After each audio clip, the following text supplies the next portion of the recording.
नमस्ते बच्चों। पिछले वीडियो में आपने सूर्यकांत त्रिपाठी निराला जी की कविता उत्साह पढ़ी थी। उनकी अगली कविता कौन सी है? जी हाँ, अट नहीं रही है। इस कविता में कवि ने फागुन के अतिशय सौंदर्य का वर्णन किया है। फागुन के महीने में प्रकृति अत्यधिक सुंदर हो जाती है, उसका सौंदर्य चरम पर होता है। फागुन का महीना लगभग फरवरी के तीसरे सप्ताह से या चौथे सप्ताह से आरंभ हो जाता है और होली तक रहता है। तो इस समय क्योंकि वसंत ऋतु है, और वसंत ऋतु को तो आप जानते ही हैं कि ऋतुराज कहा जाता है। पेड़ों पर नए पत्ते उगाते हैं, फूलों से पेड़ ढक जाते हैं, मंद मंद पवन प्रवाहित होता रहता है, हर ओर मन को मादक कर देने वाली सुगंध छा जाती है। तो इस प्रकार यदि हमारा मन प्रसन्न हो तो हमें हर ओर फागुन की सुंदरता दिखाई देगी। कवि का मन फागुन का महीना भी है, कवि का मन इस समय अत्यधिक प्रसन्न है। इसलिए कवि का कहना है कि यह सुंदरता अट नहीं रही है, अर्थात समा नहीं रही है। इतनी अधिक सुंदरता है, ऐसा सौंदर्य है जो समा ही नहीं रहा है। बच्चों, यहाँ कवि ने फागुन का मानवीकरण किया है। मानवीकरण आपको याद होगा, किसी निर्जीव वस्तु में या फिर किसी प्राकृतिक पदार्थ में या मानवेतर किसी प्राणी में मानवों के समान कार्य या व्यवहार की कल्पना ही मानवीकरण है। आइए पढ़ते हैं कविता अट नहीं रही है। अट नहीं रही है आभा फागुन की, तन सट नहीं रही है। कहीं सांस लेते हो, घर घर भर देते हो। उड़ने को नभ में तुम पर कर देते हो। आंख हटाता हूं तो हट नहीं रही है।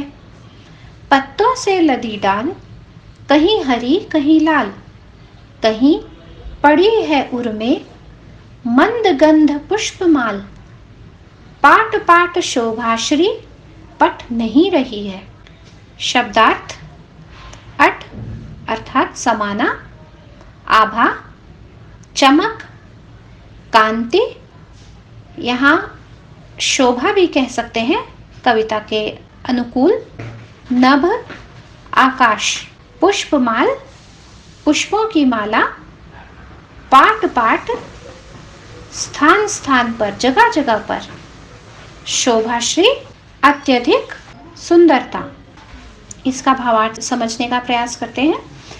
अट नहीं रही है आभा फागुन की, तन सट नहीं रही है।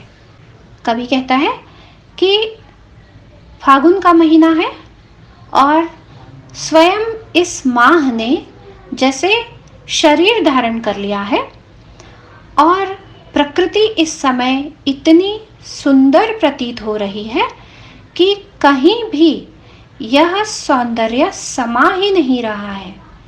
इतना अधिक सौंदर्य है कि उसकी जो अधिकता है वह समानी संभव ही नहीं हो पा रही है। आभा फागुन की तन सट नहीं रही है। फागुन के तन में अपनी ही आभा, अपना ही सौंदर्य सट नहीं रहा है। कहने का अर्थ यह है कि इतनी अधिक सुंदरता है कि वह फागुन अपने तन से उसे सटा नहीं पा रहा है। वह हर ओर व्याप्त हो जा रही है। इतनी व्यापक है वह फागुन की सुंदरता, क्योंकि प्रकृति इस वक्त चरम पर है। कहीं सांस लेते हो, घर घर भर देते हो। कवि कहता है कि फागुन माह इस समय जब सांस ले रहा है, फागुन का महीना सांस ले रहा है, तो उसने अपनी सुगंध से, अपनी सांस की सुगंध से प्रत्येक घर को भर दिया है। भाव यही है कि फागुन माह का प्राकृतिक सौंदर्य, जिसके कारण सुंदर सुंदर फूल महक रहे हैं, सुगंधित फूलों की सुगंध से प्रत्येक घर भर गया है उड़ने को नभ में तुम पर कर देते हो। इतना अधिक सौंदर्य है कि ऐसा प्रतीत होता है ना कि जब हम प्रसन्न होते हैं तो हम कहते हैं कि हमें तो पंख लग गए हैं, अर्थात हम आकाश में उड़ने के लिए मचल उठते हैं जब हम बहुत अधिक प्रसन्न होते हैं। तो कवि यही कहता है कि इतनी सुगंध है, इतना सौंदर्य है कि ऐसा मन हो रहा है मानो मैं ही पंख लगाकर आकाश में उड़ जाऊं। आंख हटाता हूं तो हट नहीं रही है। इस प्राकृतिक सौंदर्य को कवि निहारता रहता है। कवि कहता है कि मैं कितनी ही कोशिश कर लूं, मैं कितना ही प्रयास करूं कि मैं इस प्राकृतिक सौंदर्य को ना देखूं, अपना मन कहीं और लगाऊं, किंतु यह तो मन को मुग्ध कर देने वाला सौंदर्य है। प्रकृति इतनी अधिक सुंदर है कि मैं आंख हटाना भी चाहूं तो इन दृश्यों से मेरी आंखें नहीं हटती। मन को अनायास ही यह सुंदरता लुभा देती है। पत्तों से लदी डाल, कहीं हरी कहीं लाल। अब इन दो पंक्तियों में ही कवि ने प्राकृतिक सौंदर्य का वर्णन, कहते हैं ना कि थोड़े में बहुत कह देना, ऐसा ही कवि ने कह दिया है।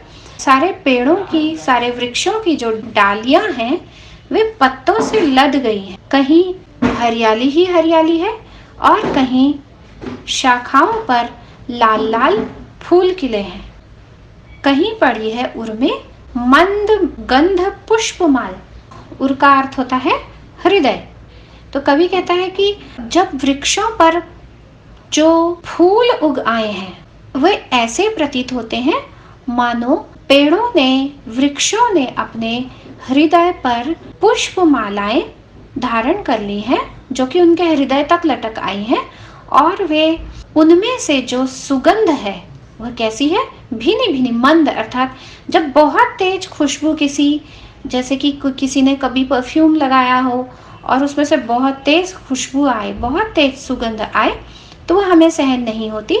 लेकिन भीनी भीनी सुगंध हमारे मन को प्रसन्न कर देती है, तरोताजा कर देती है। तो वही कवि कहता है कि मंद मंद सुगंध से भरपूर पुष्पमालाएं वृक्षों ने धारण की हुई हैं। पाट पाट शोभाश्री पट नहीं रही है। हर स्थान पर इतनी अधिक शोभा है, इतना अधिक सौंदर्य है कि वह समा ही नहीं रहा है। कितना ही प्रयास किया जाए कि वह उस प्राकृतिक सौंदर्य को कहीं भर लिया जाए तो ऐसा संभव नहीं है। यह सौंदर्य तो अथाह है, असीम है। तो यह थी कविता अट नहीं रही है। आशा है आपको पसंद आई होगी। यदि आपको वीडियो पसंद आए तो लाइक, शेयर और कमेंट अवश्य कीजिएगा।